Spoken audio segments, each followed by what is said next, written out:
Confident by NYBCR. Sorry, not sure how to pronounce that. In all fairness, you do have to be careful about getting drunk aboard the Nemesis.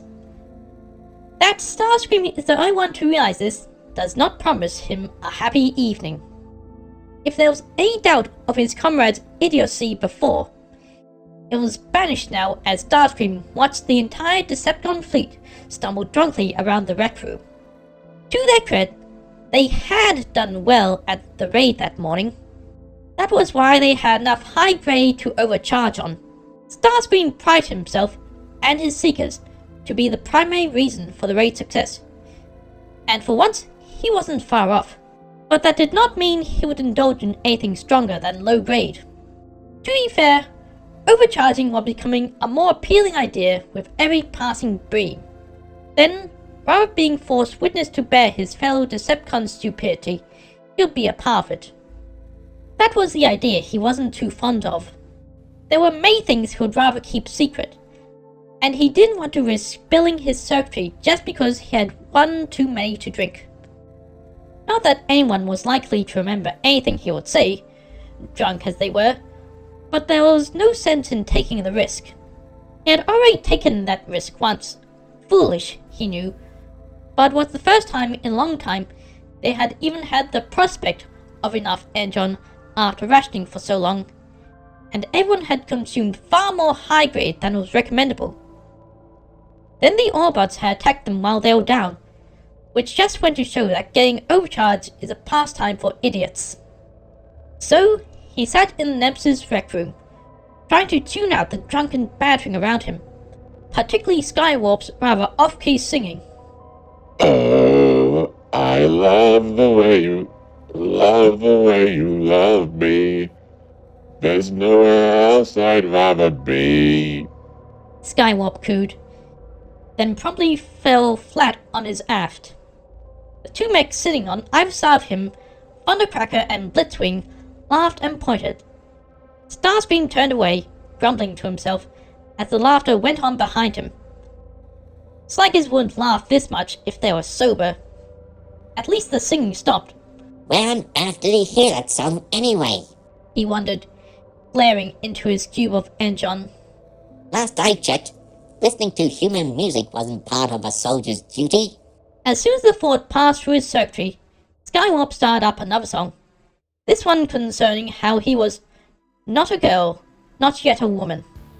Starscream buried his face in his hands. Primus, why was he cursed with such idiotic wingmates? And he swore to the pit. Whoever taught him those songs? Oh, that's right. The human radio Grumble stole a few weeks back. Frightening Primus. He was going to confiscate that radio and throw it in a slagging volcano. Not that it would help his current situation anyway, but at least it would prevent his subordinate from learning any more human trash. Starscream turned back to his cube of energon and tried to tune out everyone else in the room. He was in a lousy mood, a sharp contrast to the euphoria he had felt earlier that day as he maneuvered around the Autobots' lasers and landed a clean, devastating shot on one of their higher-ups. So what happened? It was quite simple. Once again, his contributions were completely disregarded by the leader of the Decepticons. Not that he needed Megatron's approval. He did not need anyone's approval. But was it too much to ask to be recognized for one's merits? Starscream! Well, speak of the devil. Megatron, how delightful to see you. Starscream said, false sweetness dripping in his tone as Megatron sat in the stool next to him. Megatron chuckled. You're never delightful to see me. What? You heard what I said. Starscream blinked as leader before turning back to his drink, one hand rubbing his face. Yes, I'm afraid I did. Megatron leaned in and nodded, emphasizing each syllable with a jab of his index finger on the table. Exactly. Starscream resisted the urge to groan. Even his slagging leader was wasted. At least he did not have to bother with aft kissery tonight. Anything he said, sugary or otherwise, would be forgotten by tomorrow morning. He leaned back on his stool and bestowed a sneer upon his leader. I'm so glad someone is amused by my lack of delightful, as you so eloquently put it. I, on the other hand, would much rather face my engine and get the slag out of here before I have to suffer another bream of your army's collective stupidity. Don't leave on my account. Surely you'd like to stay and... His optics dimmed as he tried to think up the proper words. They brightened with remembrance. Yes, drink some Edron with your fellow Decepticons. You know, like the good old days. Starscream's lips twisted in disgust. If all you intend to do, almighty leader, is mumble about the good old days and stumble drunkenly over polysyllabic words, I think I'll pass. He downed the last cube and stood up. Normally, he would try to avoid speaking so rudely to Megatron's face. But a funny thing happened when the time became overcharged. It was ironic, really, considering how violent the gunformer was when sober, but he made a surprisingly happy drunk. As long as you did not physically attack him, it was nigh impossible to anger a drunken Megatron. It was the only time Starscream could insult him to his face with absolutely no consequences. Oddly, not as enjoyable as it sounded. There was no fun in mocking someone who just laughed it off like it was the funniest joke he had ever heard. And Megatron laughed a lot when he was overcharged. No, Starscream, don't leave just yet. He said as he grabbed the other's arm and pulled him back onto the stool. Starscream complied. Not that he had much of a choice. All of the high grade in the galaxy could not rob Megatron of his strength. He shot his leader a glare. And what, pray tell, is so pressing that I can't wait until tomorrow? I just wanted to talk. We never talk anymore. Megatron threw an arm around his shoulder vents and leaned heavily on the smaller mech, who clutched the table's edge to maintain his balance. He snarled and tried to get away, but the slagger was just too heavy. Talk about what? He snapped, shifting to make as little contact with the gunformer as possible. Megatron laughed and leaned a little more onto the Seeker, completely reversing the small mech's efforts. You know, I really don't say this often enough, but you and the other, your Seeker mix? What was that word again? Yes, the extent of your vocabulary when you're overcharged never ceases to amaze me either. Can I go now? Right. He slammed a palm on the table. Starscream's grip faltered, but Megatron shifted his weight again, this time away from him. Starscream almost relaxed. Would have, if the Saga still didn't have his arm around his shoulder vent. You and your wing mechs. You did good during the raid. Really kicked those auto Sagas, their tailpipes this morning. Starscream snorted. Yes, compliment me now. He needed only wait for a moment for the following insult. He played along anyway. My audio receptors must be glitching. Who are you, and what have you done with Megatron? I drowned him in high grade. The statement hung in the air for only a moment before Megatron burst into laughter. He leaned his weight against Starscream again, while his free hand grabbed hold of the other's shoulder in an attempt to maintain his balance. Starscream's grip on the table tightened again. He shifted to better brace himself against the larger mech. If Megatron kept this up, he would make both them fall off their stools. Stupid slagger, That's funny. Megatron said as his laughter died into drunken chuckles. But really though, I don't give you the credit you, deserve. Deserve? Yeah, you know, deserve. Do you mean deserve? Megatron chuckled. Yes, that. You know what I mean. He was about to throw back a retort, but stopped as his leader's words sunk in. Wait, did you just admit you never give me the credit I deserve? Megatron looked at Starscream and tapped one of his pectoral vents. Is there an echo in here? Because I could have sworn I already said that. He laughed again, and so missed the expression on his lieutenant's face. Starscream's optics flickered, for once at a loss for words. Usually, this was the part Megatron ranted on about his utter incompetence, and that any success he had was simply a fluke on his part, or the result of someone else's hard work. Megatron, He said, a barely there note of concern lowering his voice. exactly how many cubes have you had to drink? He waved the question off. You're a good fighter. You're also a sneaky son of a glitch. Always trying to backstab me. I don't mind so much. I would have made you my second if you weren't as power-hungry as a proper Decepticon ought to be. Starscream snorted. Well, obviously. But that doesn't answer my question. Exactly how much high grade have you had? He shrugged and drew away from Starscream, pulling another cube out of subspace. Wasn't counting. He said, lifting it towards his mouth. Starscream snapped the cube from his hand before it reached its destination. Stop that. If you're willing to come to me, of all mechs, you have clearly had enough energon to short-circuit out every circuit in that smelted pile of your silicon you call cranial unit, and then some.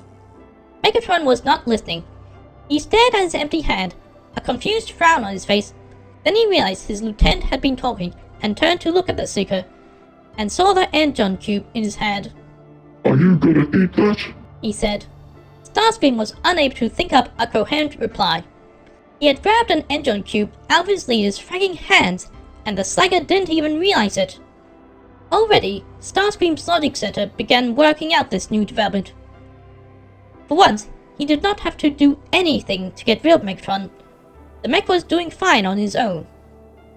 He need only offer a little encouragement, return the energon cube, for starters, and just continue putting a cube in the other's hands each time it was empty. Heh, he probably didn't even have to do that. Just walk away and let Megatron do it himself. Not that any amount of energon could kill him, exactly. High grade gave you all the energy of 3 regular cubes, but was still only energy. Transforms did not become inebriated as humans thought of it, but one's fuel tank could only hold so much reserve energon, so any excess ran amok elsewhere in one's systems. How it ran amok depended on how much unneeded energon you had. If one did not have too much, it simply hyperactivated a mech circuitry. This state was usually referred to as charged, because that's what you felt like. You're on a sugar high and you had energy to burn. It was not harmful, but often resulted in behavioral changes. Thus, Megatron the Happy Drunk. Continued energon consumption propelled you into the next stage. Overcharge. The circuits, already buzzing with excess energy, started shorting off. Self-repair systems were usually able to take care of this kind of damage during recharge, but until then, it meant a temporary inability to process information correctly, and a notable loss of motor control. More energon after this point was where it started to get dangerous, though the body expelled the excess energy by whatever means necessary before enough built up to deactivate a mech.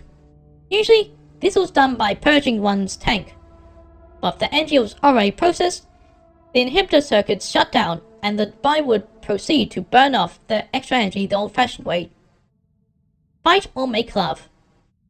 Until the body began dealing with the energy, however, it could cause serious damage to internal circuitry, damage that needed the attention of a medic. That was why the last stage was, rather predictably, Starscream thought, known as dangerously overcharged, which was not necessarily a bad thing for Starscream. As far as he was concerned, he could easily finish off the glitch head once and for all while he was like this. He had to use caution, of course, because if Megatron was not as overcharged as he thought, well, it would not be pretty. He may have been a happy drunk, but he had still been a fighter for over 100,000 Vorns, and any physical attack would activate his battle computer and direct him to beat the slag out of the nearest mech as a reflex. And, of course, the more energy used up in fighting, the more sober he got, which would not be good for Starscream's well-being. Of course, a complementary Megatron was also an uncoordinated Megatron. He doubted if he could shoot Optimus Prime point blank if the Matrix Bear stood still and helped him keep his fusion cannon steadily aimed at his chest. Not that such a thing would ever happen, but was an amusing picture anyway, especially because it ended Megatron missing and Prime whapping the inebriated leader over the head in reprimand. Starscream chuckled at the image. Eh? What's so funny? Starscream jumped slightly, and then scowled at his leader. Nothing? Fine, don't tell me. But will you give me that or not? He said, pointing at the Energon cube the second still held. He squinted at it. It's high grade, so it's not like you're going to have it. I haven't seen you drink the more potent stuff since. His optics flickered momentarily. Since you became my second. Starscream's scowl deepened. Whether or not I drink any high grade is none of your business, mighty Megatron. Well, except that one time. But that was the only time since I promoted you. Starscream considered the benefits of chucking the cube at his leader's bucket-shaped helm. You should be grateful I do not fumble about like the rest of the overcharged idiots you hired for an army. He growled instead, turning away. Megatron leaned his head against Starscream's shoulder vent. He did not notice the disgust displayed on the other's face. Although, to be fair, if he had, he probably would not have cared in his current state. You used to drink high-grade stuff with the rest of us. Not all the time, but regularly enough. You know, back before I made you my second. Why'd that change? Starscream's lip curled in contempt. Why'd you ask? Do you really want to know, or are you just bored? Megatron chuckled. Oof. Then go bother someone else. I have better things to do than answer your inane questions. Come on, Starscream. He said, poking the Seeker's cockpit. What's the harm in confiding in an old friend? Since when were we ever friends, Megatron? He snarled, slapping the other's hand away. He realized his mistake in an astrosecond too late. Megatron snatched the hand and yanked hard. Starscream screeched as one of his shoulder cables nearly snapped at the sun movement. Megatron twisted his arm behind his back, while the arm that had been resting around his shoulders pulled back and captured his shoulder vent in a vicious grip. The gun former began to push him forward onto the table, but there was a distinct lack of force behind it. Starscream saw his opportunity and thrust backwards into Megatron to throw him off balance, but Megatron's grip was a lot more solid than he gave him credit for. The next thing he knew, he was on his back and lying on something that was most certainly not the floor. One of his wrists was still in Megatron's grasp, while Megatron's arm had slipped from his shoulder vent to loosely wrap it around his neck. Despite the cringingly intimate position, it had the positive effect of making Megatron forget that he was about to beat him to a pulp. As for the negative effect, well, suffice to say, Starscream was suddenly glad everyone was too overcharged to notice their little scuffle. Had anyone been sober and chanced to glance in their direction, both their reputations would be completely incinerated. But no sense in risking someone was actually sober. Get off me! He shrieked, shoving the other's arm away and rolling off his chest. Even as he got to his knees, though, he could not pull away completely. Megatron still had a firm grip on his wrist. Megatron just stared at his lieutenant with confused optics. But you're on me. He said. Starscream sneered. Whatever. Just let go. He tugged at his captured wrist. His captor looked at him, his expression confused and almost wounded. Starscream just glared. Finally, Megatron let go. Starscream hastily pulled away, getting to his feet and checking to make sure no one had noticed the exchange. As it turned out, the rec room was a lot emptier than he remembered. Two of the Constructicons were laughing drunkenly to one another in a corner, and Ramjet was passed out on a recharging thrust. Odd. Since when had everyone else left? Nearby, reckless laughter caught his attention. He turned and looked towards the other side of the room, where mechs were crowded around some spectacle or other. Starscream wondered what it might be, when he heard Skywatch's distinct off-key singing, as well as the bubbling, half-shouted lyrics of another mech. Dear sweet Primus, they're having a karaoke competition! Megatron sat up, still looking rather dazed. Starscream spared him a glance. Hear that, Megatron? He said, jerking a chin towards the crowd of mechs. That's the sound of the Decepticons' future. Megatron looked barely at the crowd, still on his hands and knees. Just as he did, they both caught the words, I'm a genie in a bottle. You gotta rub me the right way. Megatron chuckled. Starscream dropped his face in his hands. Sounds like music to me. Megatron said, slowly getting to his feet, using the table for balance. Starscream shot him a scornful glare, To you, I'm sure it would. and without another word, he spun on his heel and headed towards the door. A ringing clang made him stop. Reluctantly, he turned around. Apparently, Megatron's attempt to stand had ended with him falling flat on his face. Starscream told himself to just leave. It was not his concern. Megatron got himself overcharged, and he ought to suffer the consequences for it. And frankly, anything he got, he deserved. He was a miserable, hateful slagger who never listened to anyone, even when it was in his best interest. He constantly pushed his second around, led his army on missions anyone with a functioning processor could see would end in failure, ignored his own lieutenant's advice.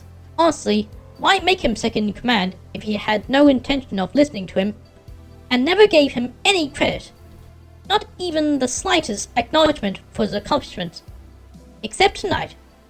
But that did not count. Megatron only said because he was overcharged.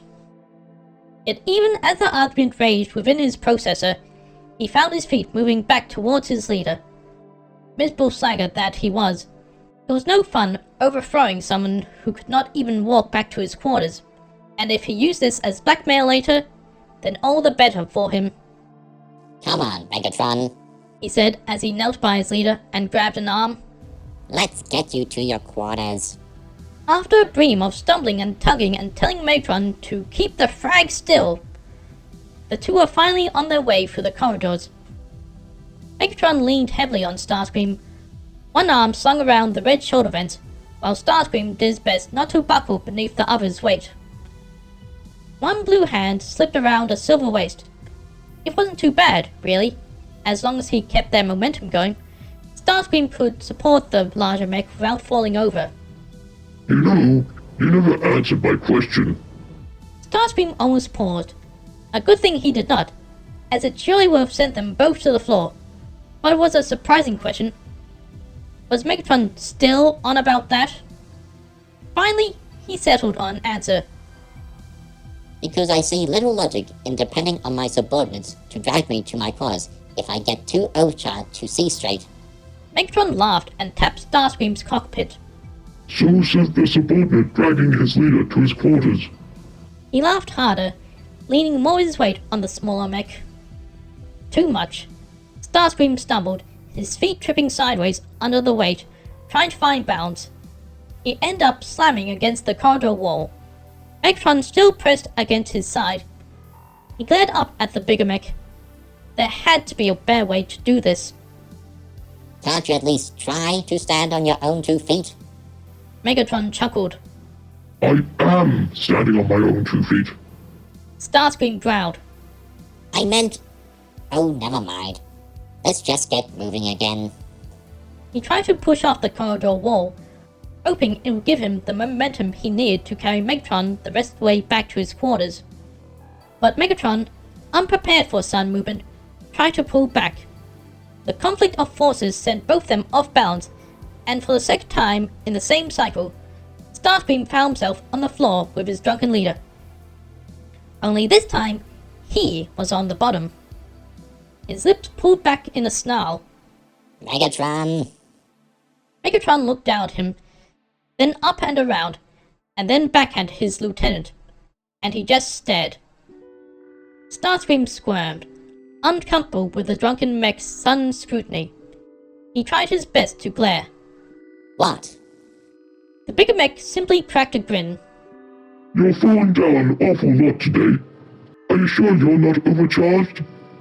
Starscream grit his teeth. It's your fault. Why the frag are you so heavy? Megatron gave him a flat look.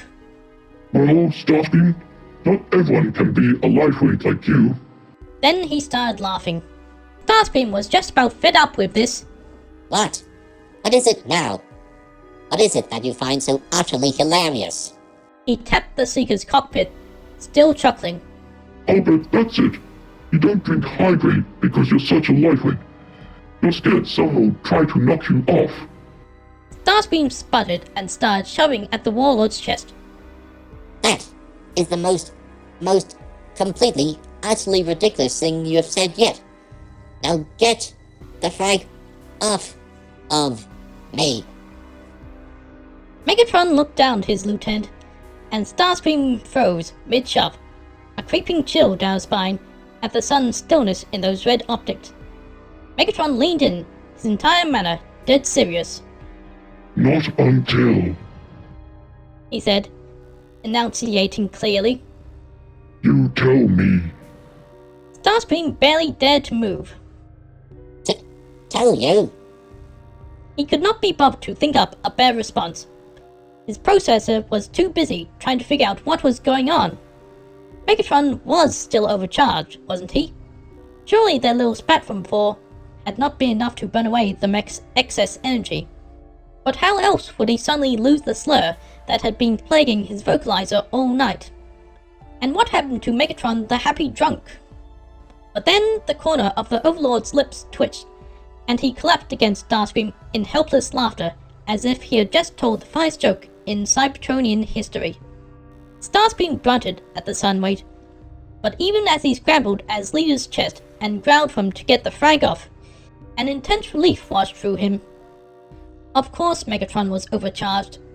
Megatron would not allow himself to be seen like this if he was in full control of his senses. The momentary lapse into seriousness and unslurred speech was not even a lapse. Commander Slideface thought all a terribly funny joke to fake sobriety, even if he could only keep up the act for a few astroseconds. After much struggling and grumbled swearing, Starscream finally managed to get the gun former to roll off his cockpit, in part because he was still chuckling himself silly. He glared at the back of the leader's silver helm, wondering if it would just be easier to shoot the slagger and hope his snow rays would keep him immobilized long enough to forget he wanted to kill his lieutenant. In the end, he simply shoved at his leader's legs, pulling his own out from underneath them.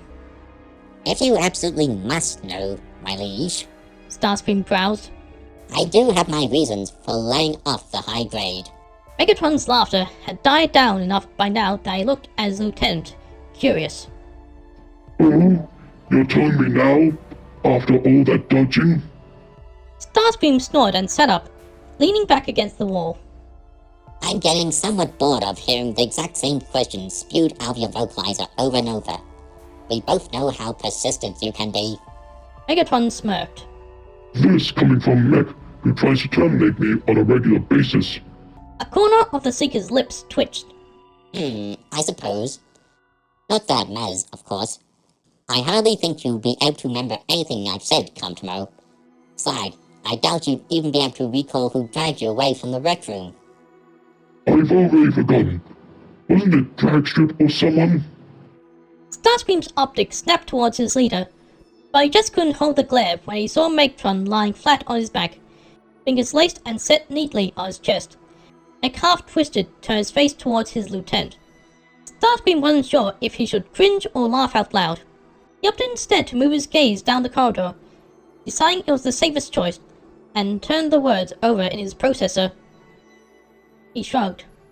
It's simple, really. Inebriation leads to a loose tongue. There are some things, my dear Megatron, I would rather keep secret. Like what? Various peculiarities, let's say, that might make me susceptible to blackmail. Peculiarities. Interesting word choice. Starscream snorted. I won't even try to repeat your stumbled repetition, but I'm sure you get the idea. Weakness. He snapped his gaze towards his leader. It's not a weakness. He hissed. He turned away again. Just Something I'd rather not get out. His mouth twisted in annoyance, but he didn't look back at Megatron. What? Everyone has secrets. Something they'd rather keep quiet. Even you do, I'd wager. Did. What? Did. He repeated. Got rid of my secret when I started the Decepticons. He rolled over and slouched against the wall, next to the Seeker. Can't keep secrets when you know you'll be the most targeted mech on Cybertron. Starscream frowned thoughtfully before glancing at the Warlord. How do you just get rid of a secret? Megatron lifted his cannon arm off the ground, his other hand moving to support it. He raised it until the barrel pointed at the opposite wall. His optics narrowed in concentration. Starscream dared a look at his leader's expression. For once, it was not angry, or calculating, or malicious, or even drunkenly content, but inscrutable, buried in memories best left uncovered. Megatron's voice broke through his thoughts. Easy. He murmured, optics trained at some imagined target beyond the walls of the Nemesis. You shoot him. His arms dropped to his sides, and silence fell upon the two mechs. There was a long pause. Starscream chuckled suddenly, shoulder vents shaking. Megatron looked at him, curious.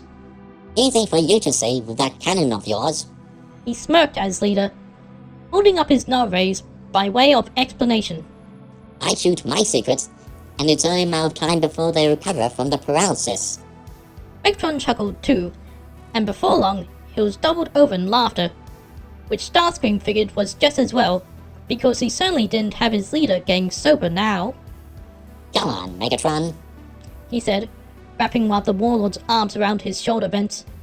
Let's try this again, shall we? After much struggling and stumbling down the halls of the Nemesis, they finally reached the gunformer's quarters. After forgetting the sequence once and mistyping the second time, Megatron managed to input the correct code into the keypad and the door slid open. Starscream hauled him through the doorway and helped him onto his berth, and, once more underestimating the Warlord's grip on him, ending up collapsing on the berth with him. He pulled a long suffering sigh through his vents before glowering at his leader. As much fun as this has been, I rather doubt you will be happy to see me in your berth tomorrow morning. So if you don't mind... Megatron made no response, except possibly to shuffle further back into the berth, bringing Starscream with him. The Seeker craned his neck to get a better look at Megatron's face. His optics were off. The Slagger had fallen into stasis.